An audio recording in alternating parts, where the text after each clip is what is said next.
대부분의 인류는 자기가 하고 싶은 걸 할 때 행복이라 한다. 그들은 영원한 사랑, 영원한 우정을 노래하다 한줌 재가 되었다. 신은 신이 원하는 대로 살라 하시고 그걸 행복이라 하셨다. 시편 37편 4절에서 그렇게 할 때 우리의 소원인 영원한 생명을 약속하셨다.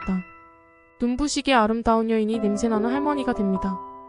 아랑드론 같은 멋쟁이도 꼬부랑 할아버지가 되어 죽기만 기다립니다. 세계를 지배한 알렉산더도 32살 때 모기 한 마리에게 물려 죽었다. 천하의 영웅걸도 부귀영화도 한 번 이 파도에 무너지는 모래성. 로마서 1장 25절의 거짓을 진리인 줄 아는 사람들이 판을 치는 세상. 한치 앞을 모르며 불 앞에서 뛰노는 불나방들 같은 인생들. 태양과 달과 지구는 왜 있는지, 시간이 왜 있는지, 성경이란 책에 어떤 내용이 있는지, 성과학과 내 생명은 어떤 관련이 있는지. 성경 전도서 12장 13절 이 모든 것을 들었으니 하느님을 경외하는 것이 인간의 본분이니라 라고 말합니다. 인생 80년, 하루에 100원씩 저금해서 거의 300만원 되어서 죽어야 한다면 나는 결심합니다. 내가 하고 싶은 일보다 잠언 3장 5절에서처럼 신이 원하는 일을 내가 사랑하겠노라고. 고린도전서 7장 31절은 이 세상은 변화한다 말합니다.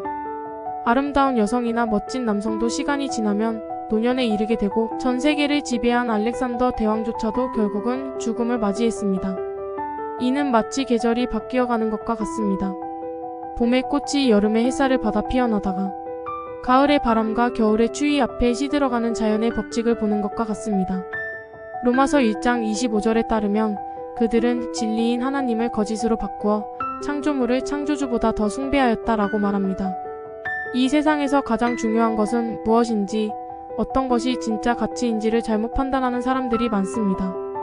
부귀영화를 추구하거나 세상을 지배하려는 욕심은 결국 모래성처럼 무너집니다. 이는 마치 바다 위의 모래성이 파도에 의해 무너져가는 것과 같습니다. 그러나 바다는 여전히 바다이고 모래는 여전히 모래입니다. 그것들의 본질은 변하지 않습니다. 인생은 한치 앞도 모르는 불확실성 속에서 살아가는 것입니다. 그러나 우리는 불꽃 앞에서 뛰노는 불나방처럼 잠시의 유혹이나 화려함에 현혹되어 진짜 목표를 잃어버리지 말아야 합니다.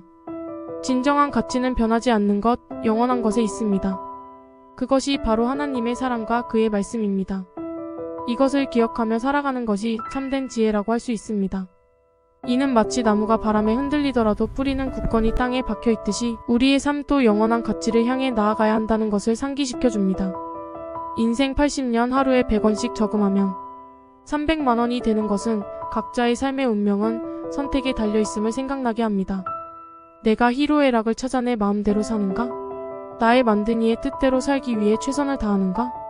이것은 나의 선택이 시간이 흐르면서 완전한 대조적인 큰 결과를 가져올 수 있음을 보여줍니다. 나는 결심합니다. 내가 하고 싶은 일보다 신이 원하는 일을 내가 사랑하겠노라고라는 말은 마치 하나님을 먼저 찾으라. 마태복음 6장 33절에서 그리하면 모든 것이 너희에게 더해지리라 라는 성구를 연상시킵니다. 이것은 우리가 자신의 욕심이 아닌 하나님의 뜻을 따르려는 결심을 갖는 것이 얼마나 중요한지를 보여줍니다. 태양, 달, 지구가 왜 있는지 묻는 것은 마치 우리가 왜 이 세상에 있는지를 묻는 것과 같습니다.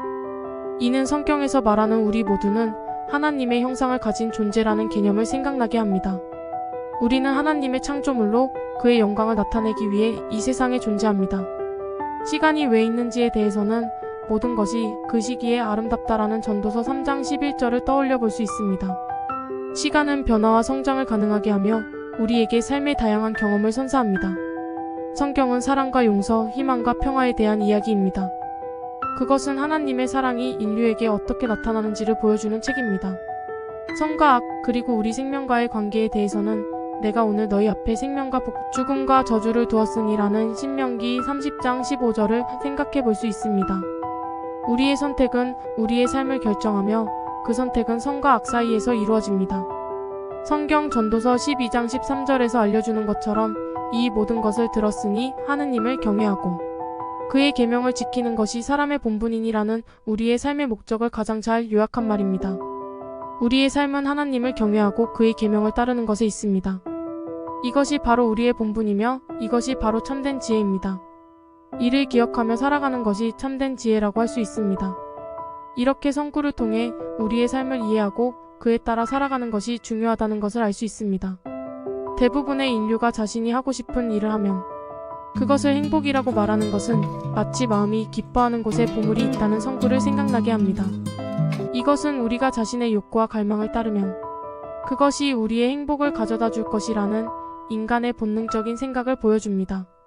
그러나 인간들이 영원한 사랑과 영원한 우정을 노래하다가 모두 한 줌의 재가 되는 것은 천하 만물은 허공에 불과하다라는 전도서 1장 2절의 성구를 연상시킵니다.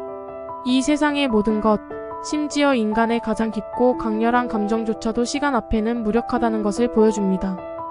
신이 원하는 대로 살라고 하시고 그것을 행복이라고 말하는 것은 네가 주를 내 하나님으로 인정하고 전심으로 전임으로 전마음으로 사랑하라는 신명기 6장 5절의 성구를 떠올리게 합니다.